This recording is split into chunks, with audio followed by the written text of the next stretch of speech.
Hi friends, हूँ रोशनी प्रजापति। मित्रों, आपणे अगाउना विडियोनी अंदर द सिम्पल प्रेझન્ટ टेन्स एटले के सादा वर्तमान काळ विषे माहिती मेळवी हती। हवे आजे आपणे टेन्स ज भणवाना छीए, पण टेन्सनो आ एक बीजो भाग छे एटले के द प्रेझન્ટ कन्टिन्युअस टेन्स एटले के चालू वर्तमान काळ। मित्रों, हवे बात करीए आपणे तो आ टेन्स जरूरी केम छे, तो आपणे बोलवामां घणी वखत तकलीफ पड़ती होय छे अंग्रेजी बोलवा माटे। तो अंग्रेजी बोलवा माटे आ वाक्य रचनाओमां घणी बधी तकलीफ होय छे, ए माटे आ टेन्सनो आपणे अभ्यास करवानो छे। बीजी वस्तु के आ टेन्स छे ए कोई धोरण पूरता नथी। आ टेन्स आपणे कोई स्पर्धात्मक परीक्षाओ आवे के कोई प्राथमिकनो विद्यार्थी होय के कोई माध्यमिकनो होय, आ दरेक विद्यार्थीओ माटे आ टेन्स खूब ज उपयोगी बनी रहे छे। तो मित्रों, विडियो ने स्कीप कर्या वगर विडियो ने अंत सुधी जोजो, जेथी तमने टेन्स समजवामां खूब ज सरळता रहे। तो सौथी पहेला आपणे आ टेन्सनी शरूआत करीए तो द प्रेझન્ટ कन्टिन्युअस टेन्स एटले के चालू वर्तमान काळ।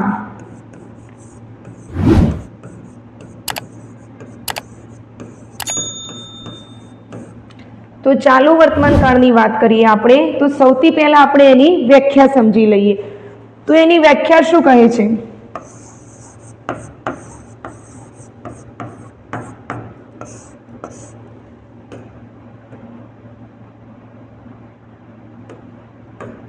तो व्याख्या जुओ, जे क्रिया आपणी नजर समक्ष बनी रही छे अथवा तो जे क्रिया चालू होय तेवी तमाम क्रियाओने दर्शाववा माटे चालू वर्तमान काळ वपराय छे।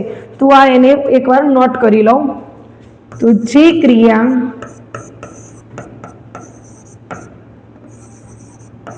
आपणी नजर समक्ष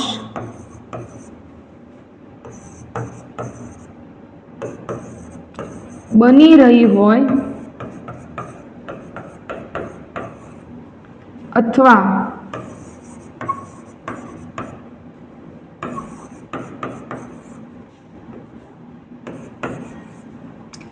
चालू होय तेवी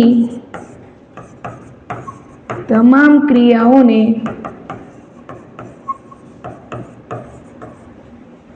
दर्शाववा माटे चालू वर्तमान काळ वपराय छे।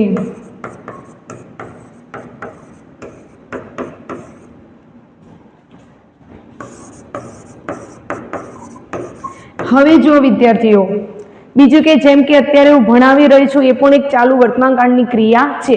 अत्यारे तमे आ विडियो जोई रह्या छो तो ए पण एक आ चालू वर्तमान काळनी क्रिया कहेवाय।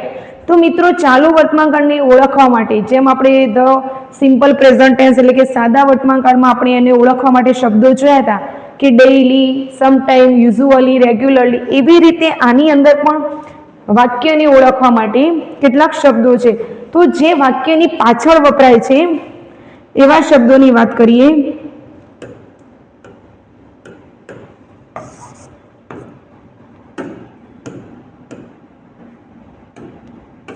जे शब्दों वाक्यनी पाछळ वपराय छे तो एवा शब्दों आवशे। आवा बधा शब्दोना उल्लेखथी आपणे खबर पड़ी जशे के आ टेन्स चालू वर्तमान काळ छे। हवे जोईए आपणे एनी वाक्य रचना जोई लईए। सौथी पहेला आपणे जोईशुं हकार वाक्य रचना।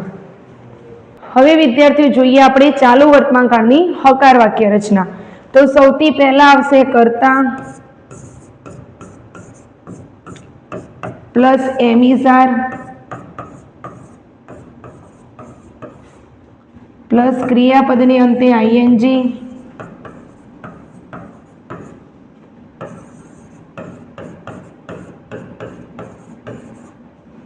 प्लस कर्म અને અન્ય શબ્દો। જો વિદ્યાર્થીઓ અહીંયા ટુ બી ના વર્તમાન કાળના રૂપો આપેલા છે એમ ઇઝ આર। આ એમ ઇઝ આર છે એ ક્રિયાપદ તો છે, પણ કેવું ક્રિયાપદ છે? સહાયકારક ક્રિયાપદ એટલે કે હેલ્પિંગ વર્બ એને કહેવાય અંગ્રેજીમાં। બીજું કે અહીંયા જે ક્રિયાપદ આવશે એટલે કે V1 એટલે કે વર્બ 1 એની અંદર શું લાગશે? ક્રિયાપદની અંતે આઈએનજી। तो मित्रों, आपणे आ वाक्य रचनाना आधारे કેટલાક વાક્યોનો અભ્યાસ કરી લઈએ। પણ એના પહેલા અહીંયા એવું કહ્યું છે કે ક્રિયાપદને અંતે આઈએનજી લાગે तो હવે ક્યારે આઈએનજી લગાડવું એ માટેના કેટલાક નિયમો છે। તો સૌથી પહેલા આપણે નિયમો જોઈશું, પછી એના વાક્યો જોઈશું। હવે વિદ્યાર્થીઓ આપણે નિયમની શરૂઆત કરીએ। જુઓ મિત્રો, પહેલા તો સાદા વર્તમાનકાળની અંદર આપણે જે નિયમ લગાડતા હતા એસ કે ઈએસ પ્રત્યયના એક ત્રીજા પુરુષ એક વચનમાં લગાડતા હતા, પણ આ ટેન્સની અંદર એવું નથી। આ નિયમો દરેક કર્તા માટે લાગશે। તો જુઓ, સૌથી પહેલા આપણે જોઈએ નિયમ 1।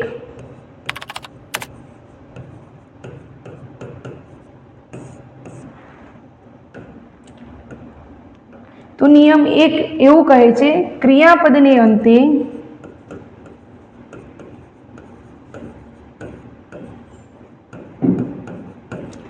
ઈ આવેલો હોય અને ઈનો ઉચ્ચાર થતો ના હોય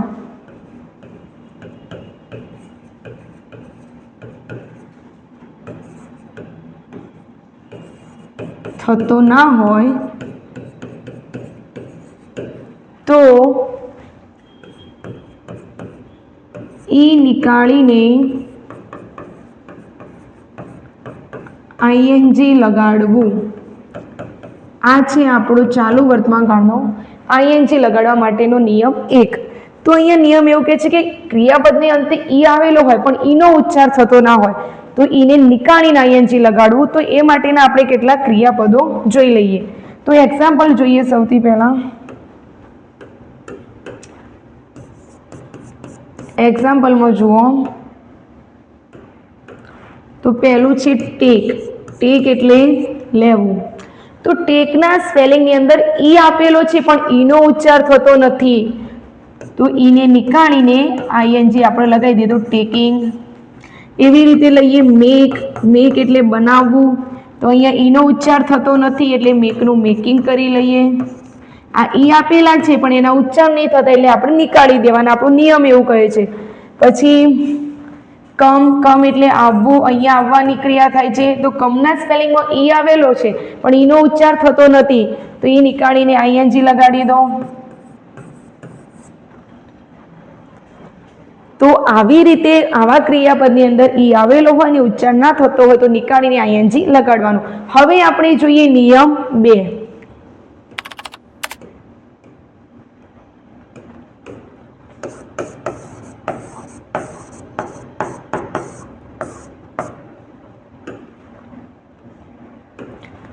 જો ક્રિયાપદને અંતે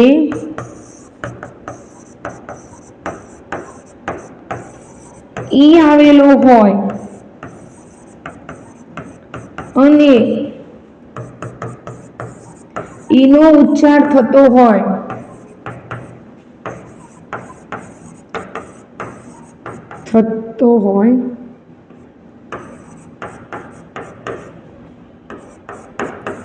તો ઈને નીકાળ્યા વગર આઈએનજી લગાડવું।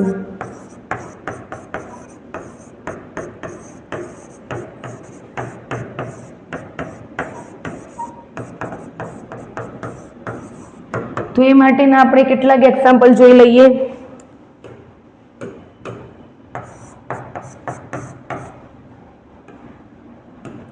તો જુઓ, આપણો નિયમ એવું કહે છે કે ક્રિયાપદના અંતે ઈ આવેલો હોય તો અને ઈનો ઉચ્ચાર થતો હોય તો ઈને નીકાળવાનો નથી આપણે, તો એને નીકાળ્યા વગર આઈએનજી લગાડીએ। તો પહેલું ક્રિયાપદ લઈએ આપણે સી। સી એટલે જોવું, જોવાની ક્રિયા થાય છે, તો આના અંદર ઈ આવેલો છે ને ઈનો ઉચ્ચાર થાય છે તો એને નીકાળ્યા વગર આઈએનજી લગાડી દેવાનું।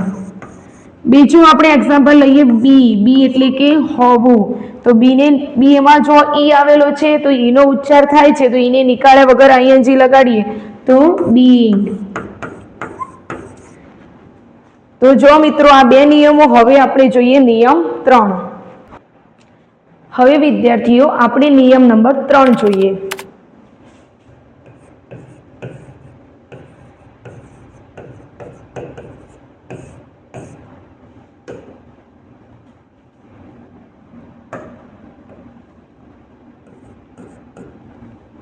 નિયમ નંબર 3 માં જુઓ, જો ક્રિયાપદને અંતે સ્વર આવેલો હોય। સ્વર એટલે કે કયા સ્વર છે? 5, એ, ઈ, આઈ, ઓ અને યુ। તો સ્વર આવેલો હોય અને પછી વ્યંજન આવતું હોય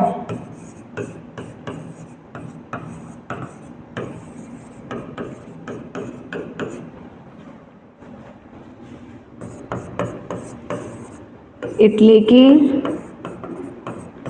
સ્વર પ્લસ વ્યંજનનું બંધારણ બનતું હોય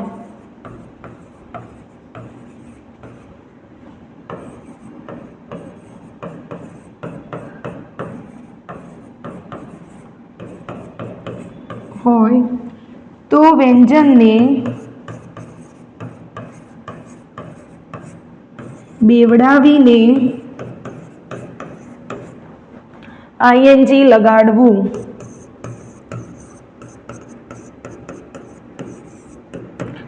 તો જુઓ મિત્રો, અહીંયા ક્રિયાપદને અંતે સ્વર આવેલો હોય તો આપણને ખબર છે સ્વર કેટલા? 5, એ ઈ આઈ ઓ યુ. અને એના પછી વ્યંજન આવતું હોય તો એટલે કે સ્વર પ્લસ વ્યંજનનું બંધારણ બનતું હોય તો વ્યંજન હોય જે છેલ્લું વ્યંજન એને બેવડાવીને એટલે કે 2 વાર લખીને આઈએનજી લગાડવાનું રહેશે. તો ચલો આપણે એના થોડા એક્ઝામ્પલ જોઈ લઈએ.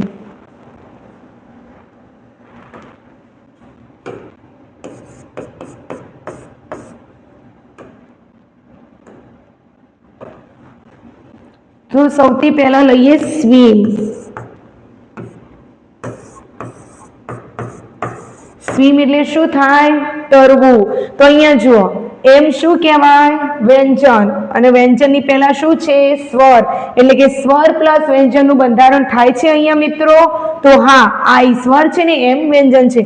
તો શું કરવાનું? વ્યંજનને બેવડાવી દેવાનો. તો એમને બેવડાવવાનો. બેવડાવવું એટલે કે 2 વાર લખવાનો. તો એમને 2 વાર લખીને આઈએનજી લગાડવાનું રહેશે. હવે બીજું જોઈએ આપણે, કટ. CUT, કટ એટલે કાપવું. તો અહીંયા મિત્રો જુઓ, ટી શું કહેવાય? વ્યંજન. અને એની પહેલા શું આવેલું છે? યુ. તો યુ શું કહેવાય? સ્વર. એટલે કે સ્વર પ્લસ વ્યંજનનું બંધારણ અહીંયા પણ બની ગયું. તો કટનું શું થઈ જશે? કટિંગ. ટીને કેટલી વાર લખવાનું? 2 વાર.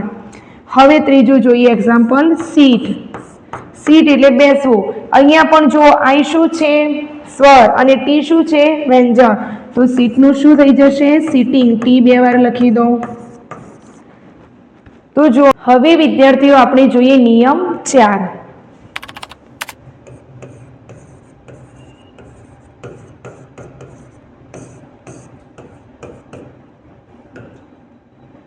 જો ક્રિયાપદને અંતે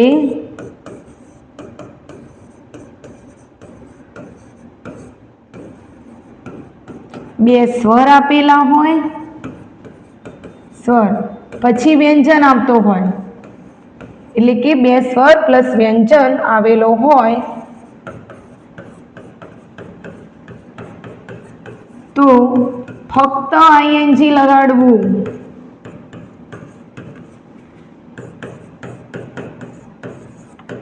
જો મિત્રો, આપણે અગાઉનો નિયમ 3 માં કેવું હતું કે સ્વર પ્લસ વ્યંજનનું બંધારણ થતું હોય પણ કેટલા સ્વર? એક જ સ્વરની વાત છે અને અહીંયા 2 સ્વરની વાત છે. એટલે કે 2 સ્વર હોય ને પછી વ્યંજન આવતું હોય તો ખાલી આઈએનજી લગાડવાનું રહેશે. તો આપણે એના એક્ઝામ્પલ જોઈ લઈએ.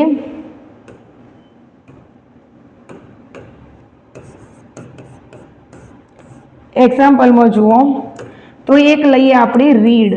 રીડ એટલે વાંચવું. હવે જુઓ મિત્રો, અહીંયા ડી શું કહેવાય? વ્યંજન. પણ એની આગળ કેટલા સ્વર છે? 2. એટલે 2 સ્વર પ્લસ વ્યંજનનું બંધારણ બની ગયું. તો નિયમ શું કહે છે? ફક્ત આઈએનજી લગાડવાનું. તો રીડનું શું થઈ જશે? રીડિંગ. બીજું જોઈએ પ્લીડ. પ્લીડ એટલે શું થાય મિત્રો? દલીલ કરવી. તો આની અંદર પણ જુઓ, ઈ અને એ 2 સ્વર આપેલા છે તો પ્લીડનું શું થઈ જશે? પ્લીડિંગ. તો મિત્રો હવે આપણે જોઈએ નિયમ 5.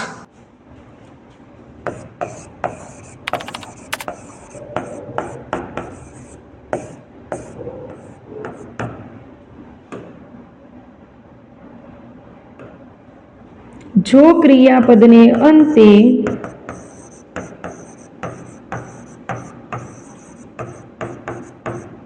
W અથવા Y અથવા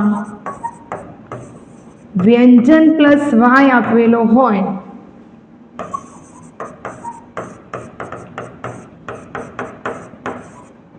તો ફક્ત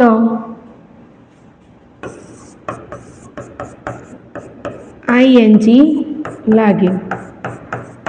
તો આપણે ચલો એને એક્ઝામ્પલ જોઈ લઈએ.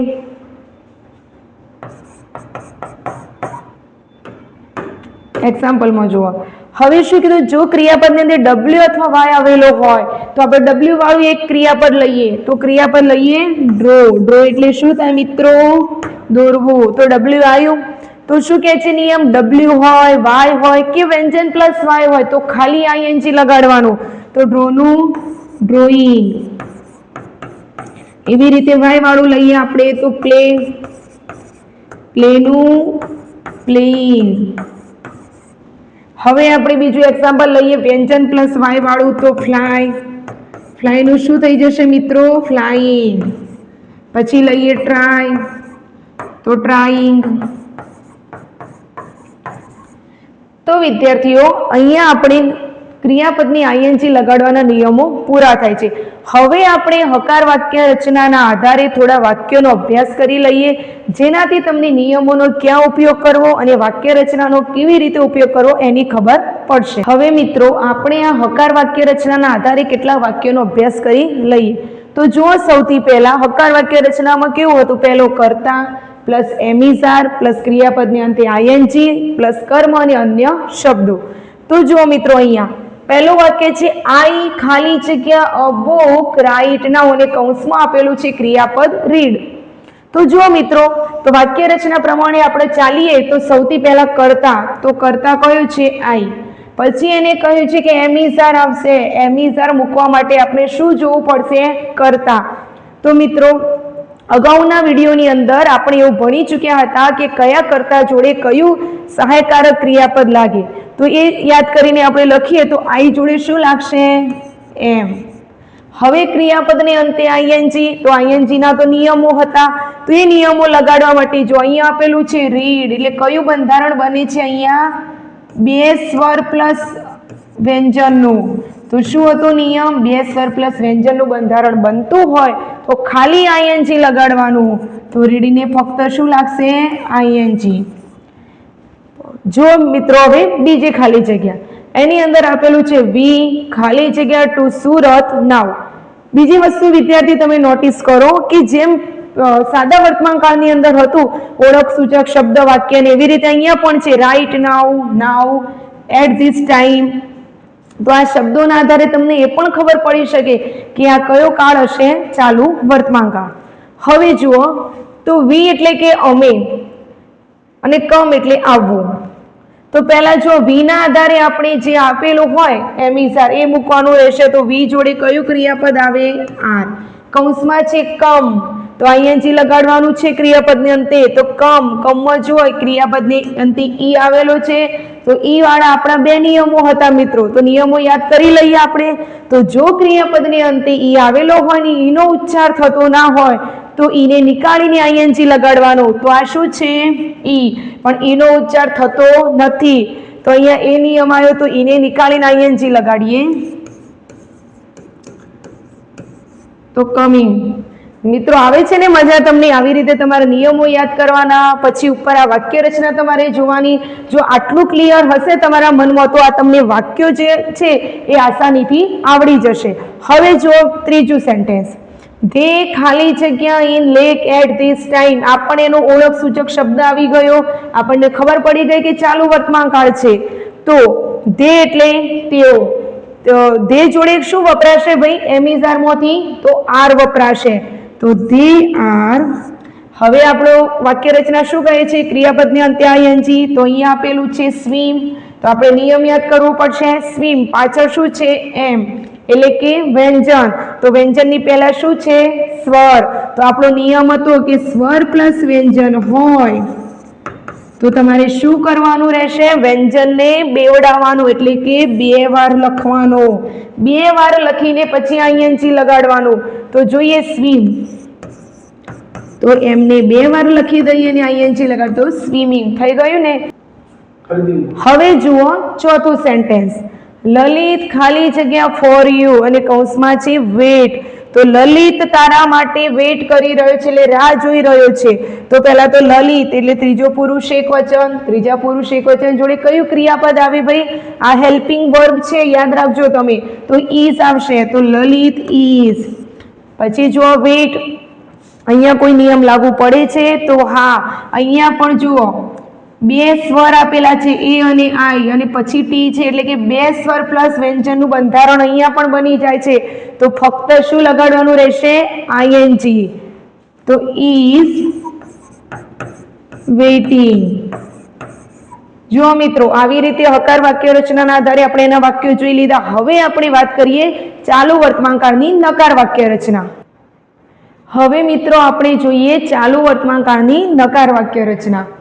તો જેવી હકાર વાક્ય રચના હતી એવું જ આવશે, ખાલી અંદર નોટ મૂકવાનું રહેશે તમારે. તો સૌથી પહેલા શું આવશે? કર્તા. કર્તા પ્લસ હેલ્પિંગ વર્બ કયા? એમ ઇઝ આર. પ્લસ શું આવશે? નોટ. પ્લસ ક્રિયાપદને અંતે આઈએનજી. પ્લસ કર્મ અને પ્લસ અન્ય શબ્દો. હવે મિત્રો જુઓ આ વાક્ય રચનાના, હવે વિદ્યાર્થીઓ આપણે નકાર વાક્ય રચનાના આધારે કેટલાક વાક્યોનો અભ્યાસ કરી લઈએ. તો સૌથી પહેલું વાક્ય જુઓ, ધે ખાલી જગ્યા નોટ ખાલી જગ્યા there lesson at this time, અને કૌંસમાં આપેલું છે રાઈટ. તો સૌથી પહેલા આપણું જે વાક્ય રચના છે એની અંદર જો કર્તા, તો કર્તા ધે આપેલું છે. પછી એમિઝાર મૂકવાનું છે, તો કર્તાના આધારે એમિઝાર આવશે. તો અહીંયા ધે આવેલો છે, તો ધેના આધારે આપણે જોઈએ તો શું આવશે? અહીંયા આર. ધે આર નોટ ખાલી જગ્યા, નોટ આવી ગયું. પછી ક્રિયાપદને અંતે આઈએનજી, અહીંયા આપેલું છે રાઈટ. તો પાછા આપણા નિયમો યાદ કરી લો મિત્રો. તો નિયમ પહેલો એવું કહેતો હતો કે જો ક્રિયાપદને અંતે ઈ આવેલો હોય ને ઈનો ઉચ્ચાર થતો ના હોય તો ઈને નીકાળીને આઈએનજી લગાડવાનું. તો રાઈટમાં ઈ છે પણ ઈનો ઉચ્ચાર થતો નથી, તો આપણે નીકાળીને શું લગાવી દેશું? આઈએનજી. તો WRITING, રાઇટિંગ. હવે જોઈએ આપણે બીજું વાક્ય, રાધે ખાલી જગ્યા નોટ ખાલી જગ્યા અ ટીવી નાવ. હવે બીજું નોટિસ કરો મિત્રો, અહીંયા જુઓ એટ ધીસ ટાઈમ એટલે આ સમય, નાવ એટલે અત્યારે, હાલ. તો આવા શબ્દો ઉપરથી તમે ઓળખી શકો કે આ ચાલુ વર્તમાન કાળ છે. તો બીજું જુઓ, રાધે કયો પુરુષ કહેવાય? ત્રીજો પુરુષ એકવચન. તો કરતા આવી ગયું, પછી એમ ઇઝ આર. ત્રીજા પુરુષ એકવચનમાં શું આવે? ઇઝ. તો રાધે ઇઝ નોટ ખાલી જગ્યા ટીવી, આવું કૌંસમાં આપેલું છે વોચ. તો હવે વોચ આપેલું છે તો એનો તો CH છે પાછળ, તો આવો તો કોઈ નિયમ હતો નહીં, તો ખાલી શું લગાડવાનું આપણે? આઈએનજી. તો વોચિંગ. તો રાધે અત્યારે ટીવી જોઈ રહ્યો નથી, અત્યારે એને ટીવી જોવાની ક્રિયા ચાલુ નથી. હવે ત્રીજું વાક્ય જો, સોહમ ખાલી જગ્યા નોટ ખાલી જગ્યા બોલ નાવ, અને કૌંસમાં આપેલું છે થ્રો. તો જુઓ મિત્રો, સોહમ એટલે ત્રીજો પુરુષ એકવચન, તો કયું ક્રિયાપદ આવે? Helping verb is. તો સોહમ ઇઝ નોટ. બોલ નાવ, જો થ્રો આપેલું છે, થ્રો એટલે શું થાય મિત્રો? ફેંકવું.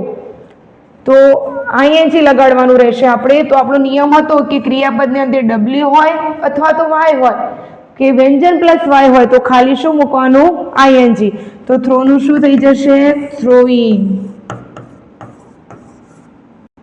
જો મિત્રો, હવે આપણે આ વાક્ય રચનાના આધારે અને આપણે અગાઉના નિયમોના આધારે આપણે આ 3 ખાલી જગ્યાઓ પૂરી લીધી.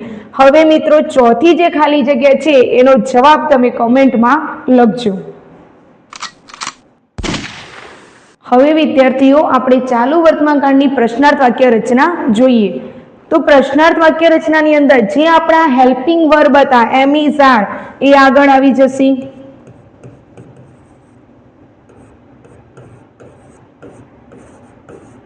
એમ ઇઝ આર પ્લસ આવશે કર્તા, પ્લસ ક્રિયાપદની અંતે આઈએનજી,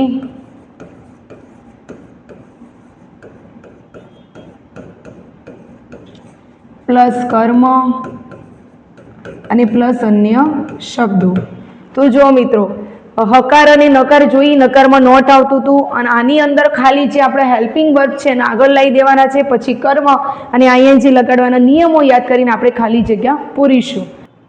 હવે મિત્રો આપણે પ્રશ્નાર્થ વાક્ય રચનાના આધારે કેટલાક વાક્યોનો અભ્યાસ કરીએ. તો સૌથી પહેલા જોઈએ ફર્સ્ટ સેન્ટેન્સ. ખાલી જગ્યા હી ખાલી જગ્યા અ ટીવી રાઈટ નાઉ, કૌંસમાં છે વોચ. હવે અહીંયા જો મિત્રો આ શબ્દો આયા એના પરથી આપણને ખબર પડે કે આ ચાલુ વર્તમાન કાળ છે. તો અહીંયા જો પહેલી ખાલી જગ્યા આપી દીધી છે, તો એ ખાલી જગ્યા તમે કેવી રીતે પૂરશો? તો ખાલી જગ્યાના પછી તરત જ કર્તા આપેલો છે, દરેક ખાલી જગ્યામાં તમે જોઈ શકો છો.